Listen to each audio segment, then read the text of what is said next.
Radical Reconstruction: Further steps to guarantee the true equality of African Americans.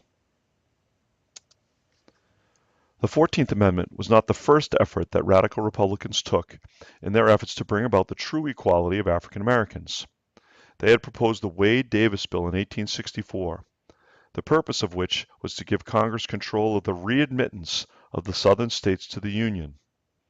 The bill included something called the Ironclad Oath, which made everyone in the South who wanted the full benefits of citizenship to take an oath that that person had never supported the Confederacy. Because Lincoln never believed that the states had a constitutional right to leave the Union in the first place, he believed that he should be in charge of the process of restoring them to equal statehood in the country. Lincoln disagreed with the Wade-Davis bill and never signed it, using a pocket veto in which he let the congressional term run out before he vetoed the law, thereby preventing the radicals from overriding it. If Lincoln had believed that the states of the South had created their own country, then Congress would have been in charge of the readmitting these states, which would have placed the radicals in charge of the process.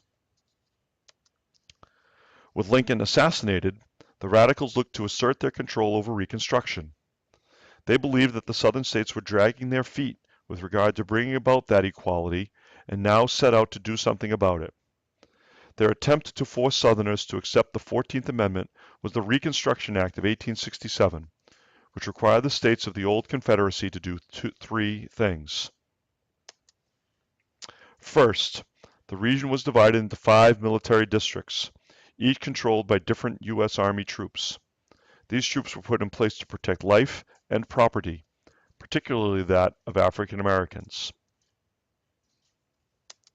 Second, states had to hold new elections to create new state constitutions.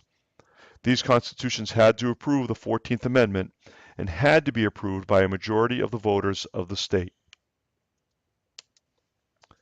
Third, and perhaps most importantly, the states had to allow all males, including African Americans, the right to vote in these elections, while those that supported the Confederacy and had not been able to take the Ironclad Oath could not vote.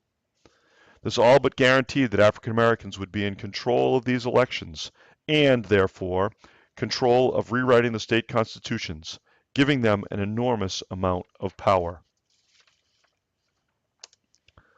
The radical Republicans were becoming desperate in their attempts to bring about the true equality of African Americans. They attempted to force the people of the South, and ultimately the nation, into believing that true equality was the only way to go.